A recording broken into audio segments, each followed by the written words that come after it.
para sa amin, parang may involvement dito si former Senator Trillanes kasi Ay, oo, naniniwala ako doon. yung affidavit ni Madriaga, parang mga lumang kwento ni Trillanes. Speaking of naninira, ano po bang kahit papaano buod nung inyong pagsampa ng perjury? Well, si Ramil Madriaga kasi nag-execute siya ng affidavit noong November 29, 2025. Ang pinaka sinasabi niya doon, bagman nga daw siya or aide ni VP Sara at upon her instructions or sa pag-utos ni VP Sara, nagde-deliver daw siya ng limpak-limpak na salapi sa kung kani-kanino. Tapos sabi niya na meron siyang suggestion doon na confidential funds ang gamit. So wala pong katotohanan yon. Hindi nga po kilala ni VP Sara si Madriaga. So minabuti niya na pong mag-file ng kaso ng perjury para patotohanan na walang katotohanan yung mga sinasabi niya. At nabanggit ko na to before, yung pag-file kasi ng criminal action sa city prosecutor yan ifa-file. Ang city prosecutor nasa ilalim yan ng DOJ. Ang DOJ nasa ilalim ng Malacanang. So alam na namin na dahil kalaban, pwedeng utusan na i-dismiss nyo yan. E di mapapahiya si VP Sara. Maiisip ng tao ngayon na totoo pala yung sinasabi ni Madriaga. So minabuti namin, umabot ng 340 pages yung aming complaint affidavit dahil gusto namin airtight yung complaint. Bukod doon sa testimonya ni VP Sara, dinagdagan pa namin ng 7 affidavits ng witnesses, supporting witnesses. Tapos linagay na namin lahat ng documentary evidence na makapagpapatunay na hindi sila magkakilala talaga. Attorney, kasi napansin ko dyan, meron ba kayong kasi sinasabi ni Madriaga na nagtrabaho siya sa pamilya Duterte. Meron ba kayong certificate na magpapatunay o document na magpapatunay na hindi siya pumasok o naging trabahador ng mga Duterte? Marami po. Meron kaming certification mula sa Davao City Mayor's Office or local government. Meron kaming certification mula sa Presidential Security Command na dating Presidential Security Group. Meron tayong certification mula sa Vice Presidential Security and Protection Group, sa Office of the Vice President, pati na rin sa Department of Education. Itong lahat ng opisinang to, sinasabi nila sa certification na walang Ramil Madriaga na nagtrabaho, naging empleyado, or otherwise connected with those agencies. Dun sa kwento niya kasi, kung totoo yung kwento niya, naging empleyado siya or naging konektado siya sa mga opisina na yon, pero pinapatunayan ng mga certification na hindi totoo yun. Meron pa kasing attorney, yung picture, di ba? Halatang sablay na yun eh. Pero meron pa silang binabato, lalo na itong pinapakalat ng mga vloggers na yung pagbati ni BP Sara kay Madriaga. Yung birthday greeting. Birthday, Sa akin, yun ang patunay na hindi sila magkakilala. Kasi alam naman natin na kapag may birthday greeting ka, nakasulat yung pangalan, di ba? Yung mga celebrity, ang binabati nila, yung mga taong hindi nila kilala. Kasi kung kilala ka nila, hindi na isusulat yung pangalan sa papel, di ba? Pero bukod doon sa obvious na halimbawa na yon, meron din tayong forthcoming na testimony mula mismo doon sa tao sa opisina ni VP Sara na nag-video. Siya yung in charge na taga-video ng mga birthday greeting na ganun. Papatunayan niya na si VP Sara ginagawa lang yun para sa mga taong hindi niya kilala. Request lang ng mga kaibigan at mga kaopisina. Nung nakaraan nag-birthday ako nung nakaraan eh. Nag-request din ako kay VP ng greeting. Dumaan yun sa tamang proseso eh. Meron talagang parang isang grupo diyan within Office of the Vice President na nag-aasikaso nun. So hindi siya para sabihin na close kaming dalawa kaya niya ako binate. So definitely may request yan. Opo. Ano ko lang, binigyan ko lang ng konting sundot yung sinabi ni attorney. Pero ba't pag Attorney- ini-interview mo, parang si BP Sara close na close kayo? Hindi, close na kami. Close na. Pero Pero ganun yung mata mo pag Pero sigurado ako, hindi niya alam kung kailan ang birthday ko. Sigurado ako, hindi niya alam kailan ang birthday ko. Attorney, nabanggit nyo, madaling patunayan tong perjury. Actually, parang sinabi nyo nga, ito yung hulog pa ng langit Oo. para doon sa impeachment. Sinabi nyo, mali yung pangalan. Even yung pangalan, mali. Ano bang ginamit niyang pangalan at doon sa affidavit na mali? Oh, hindi, yung pangalan kasi talaga ni Ramil Madriaga is Ramil Lagonoy Madriaga. Nandun yun sa kaso niya.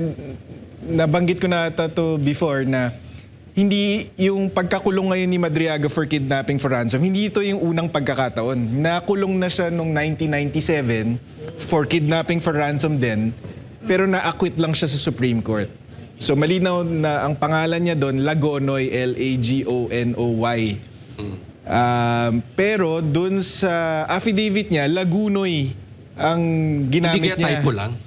Dalawang beses niya inulit. Pero ang amin lang is ganun ka haphazard ang paggawa nitong affidavit na to na pati yung pangalan mo, nagkamali ka pa.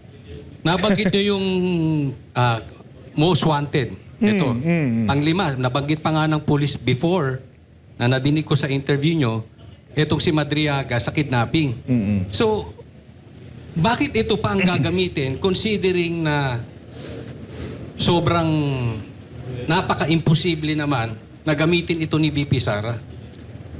Hindi ko alam, ganun sila kadesperado. Tingin ko kasi wala talaga silang mahanap eh. Wala silang mahanap na tao na makakapagdiin kay VP Sara. So, kumuha na lang sila ng willing to do it, 'di ba? Yung gustong gumawa, may rason para gawin. Ang nakikita nating rason dito, malinaw naman, meron kaming presenta na text message mula kay Ramil Madriaga papunta kay Lieutenant Colonel Dennis Nolasco na inaanyayahan niya na kumbaga bumaliktad itong si Nolasco at kesyo sabihin niya na lang daw na yung confidential funds binigay ni Nolasco kay Madriaga, siya na daw ang magpapaliwanag para daw hindi makulong si Nolasco kasi siya daw magiging state witness daw siya. Mukhang makakalaya siya, kaya niya ginagawa to. May kapalit na kalayaan tong testimony niya. Tony, about this, itong kumakalat din na parang text messages na conversation between Madriaga ata ito and VP Sara Duterte. So ano masasabi niyo dito? Is this legit ba to o gawa-gawa lang? Kasi pwede natin gawin to eh. Kahit ako pwede kong gawin na gawa-gawa ng pangalan eh. Wala pa naman akong nakikitang any text messages na kumakalat between VP Sara and Madriaga. Although si Attorney Palad nung isang araw, may binanggit siya na text message nga. Pero hanggang ngayon wala pa akong nakikita at kung may lumabas ba na ganyan, gawa-gawa lang yan. Kasi nakausap ko si VP Sara tungkol dito at malinaw na wala siyang ugnayan dito sa taong to. So hindi niya alam ang numero nito, wala siyang communication dito. In fact, nung kampanya nga, doon sa Isip Pilipinas na binuong grupo ni Madriaga, hindi man lang kilala ni VP Sara si Madriaga. Ang kilala niya doon sa Isip Pilipinas ay itong si Attorney Ryan Kilala na dating Associate Dean ng San Sebastian kung saan nag-law school si VP Sara. Yun ang kilala niya, hindi si Ramil Madriaga. Okay. So, eto po, sabi nyo, napakalaking kasinungalingan ito. So, what do you think drives Madriaga to do this? Sa tingin nyo po, naiipit lang siya ng mga tao nagpapaikot sa kanya o nagpapagalaw sa kanya or paano po ba? Maaring yun kasi yun ang pinapakita ng text message na pinadala niya kay Nolasco. May binanggit pa nga siya doon na parang sinasuggest niya doon sa text message na paandar daw nito ng Administrasyong Marcos. Kasi doon sa text na yon, bandang dulo, sabi niya, galit na galit si BBM kay VP Sara, hindi lang pinapahalata. So, pwedeng yun. gusto niyang makalabas tapos tinitake advantage niya itong political na away ni BBM at ni VP Sara para makalaya. Pwede rin namang napakasinungaling lang talaga niya kasi like before ako pumunta dito may nakita akong bagong video na nagtuturo si Ramil Madriaga sa isang klase. Tapos yung background nakalagay, Attorney Ramil Madriaga. Eh, hindi naman siya attorney. In fact, doon sa affidavit niya mismo, inamin niya na hindi siya pumasa ng bar. So mukhang sinungaling lang talaga siyang tao. Mukhang con artist talaga siya. Kaya ganito yung kinalabasan. Alright. Anonymous ako. Ito, para once and for all. Kilala mo ba kung sino yung amo niyan? Hindi eh. Ako Hindi ko- kilala, ako parang kilala ko eh. Sino? Ikaw na magsabi. Ako lang, baka makakasuha na naman. Makakasuha na naman ako. Hindi. Pero ano yung motibo niya talaga? Para makalaya sa ka, ganun yung... Mukhang ganun ang lumalabas kasi nakakulong na siya eh. Ano pa bang hihilingin mo, 'di ba, kundi makalaya. Yung mga handlers, meron tayong mga iba't ibang teorya pero sabi ko nga para sa amin, parang may involvement dito si former Senator Trillanes kasi Ay, oo, naniniwala ako dyan. yung affidavit ni Madriaga, parang mga lumang kwento ni Trillanes to eh, na hindi napatunayan yung magnetic lifters versus Manscarpio and others, yung nakakatanggap daw yung pamilya Duterte ng drug money at saka ng pogo money. Tapos, syempre, itong confidential funds dinagdagan. So, puro, kwentong Trillanes. So, posibleng siya ang nasa likod nito. So, di ba? Alam naman natin na sinuwalit ng hayop na magkuyagan no? So, alam naman natin hindi siya mananalo. Anong kaparusahan kung napatunayan ang nagsisinungaling siya? Ay, Lagi ko masampalin niya sa loob ng kulungan. Ibig sabihin nun, magkikita kayo dun. Hindi naman. Akala ko, hindi naman. Pero, luki, no? Luki kayo, no? Kasi actually nothing to lose siya. Wala, Kung nothing to lose tutuusin, kasi nakakulong na siya.